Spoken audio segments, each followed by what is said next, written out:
all, God bless. It's Pastor Elizabeth, and I just want to give to you a little, just a little blurb, a little teaching today on worship. Continue on with these chats that I enjoy doing so much. And as a worship pastor and as a worship leader, I just love to be in tune with the different things that are going on in the Christian culture, just to make sure that I am keeping up with whatever's going on, not so much because I feel the need to constantly be imitating what others are doing, but it is important for us to stay alert and to stay aware.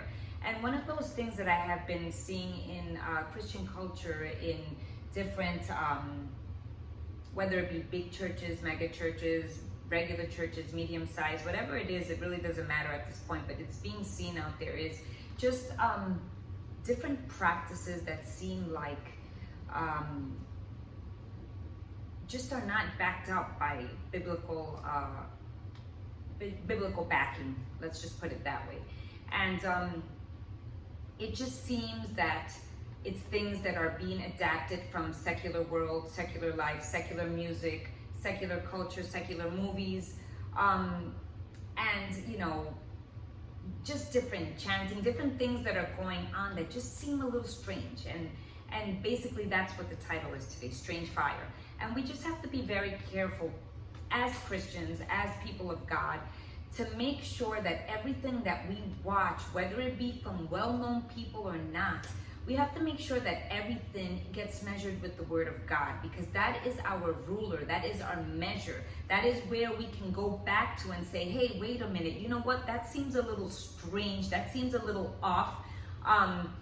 Let me weigh it with the Word of God and see if this is truly something that, we should be imitating. And we have to be very careful and very zealous with guarding the different things that we are doing in the Christian culture and as people of God, to make sure that we are not joining in on practices that might be a strange fire and not rise up to God as something pleasing, but instead as something detestable. And in Bible history, especially in the Old Testament, we see on many occasions how when these strange fires were offered, whether it was out of timing, out of place, out of position, these people were struck dead right then and there. We see the example of Nadab and Abihu, which were the sons of Aaron. That was the first priesthood family that was separated to do the work of God when Moses came down from Mount Sinai. And they were consecrated and they were given certain kind of attires and dressings or whatnot. But these two sons of Aaron, because Aaron had a few sons, but these two particular sons went ahead and offered up something to God that God did not ask them to do. They did it on their own accord. And the minute that they did that, they were struck dead. And you can go to, there's a few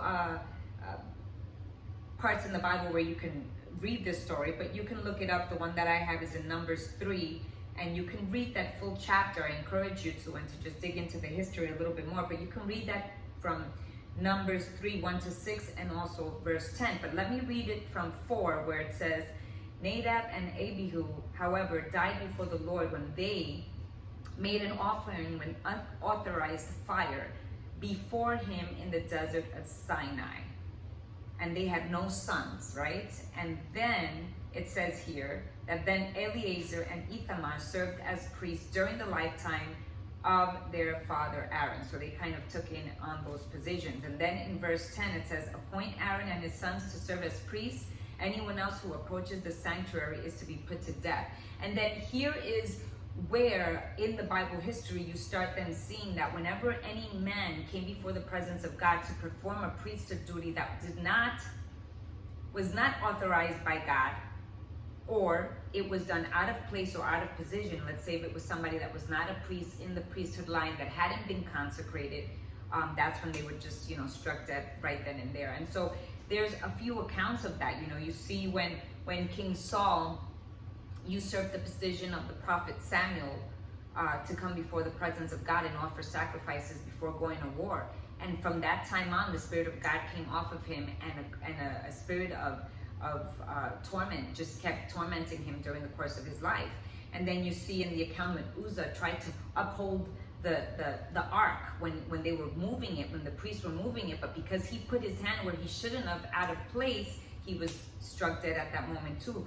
You see in the accounts with King David, when he was trying to bring back the ark after being taken out of the city of David for some time, and he was trying to bring it back. He was doing something good, but he didn't consult with the high priest or with the priest in how to do this. He was doing it his own way, and because he wasn't in that priesthood line, there was so much malice that came about because of that. And it wasn't until it was given to the priest to do it that then they did it the right way and they brought it in. So we have to be very careful not to be following just because we think, look at King David, he was a big guy. Look at King Saul, he was a big known guy.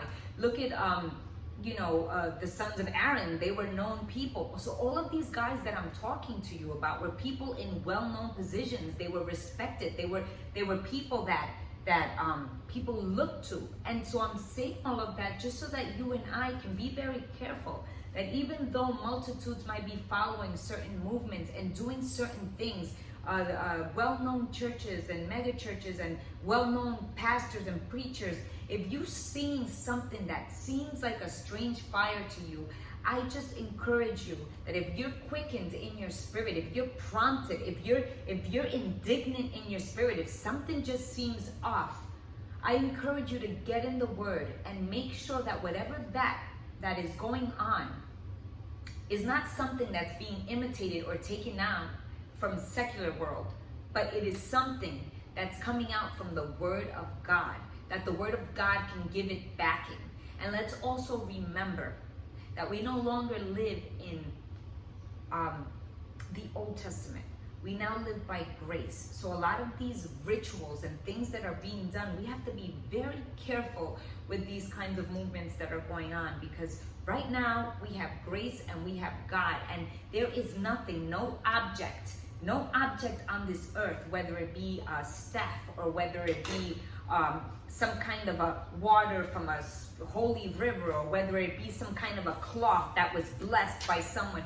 We have to be very careful, because any object that is of this earth is just an object. What we have to know and understand, that holiness comes from God and God alone, and that holiness also dwells within those who are seeking and following God and following in His ways. So I encourage you just to pray about these different things that are going on. Don't get sucked into it. Don't jump in the bandwagon with everybody else. Be those people who stand up. Be the difference. Don't follow the path of least resistance. Follow the path that God is guiding you to follow, and guard it, and make sure that you're not bringing in strange fires into your church that are not going to be pleasing to God, that will later cause calamity and so many things to happen within your church body. Be very careful. So I encourage you to pray about it. God bless you. Thank you for being a part of this little chat.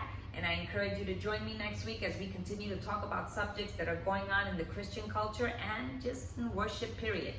God bless. Till next time.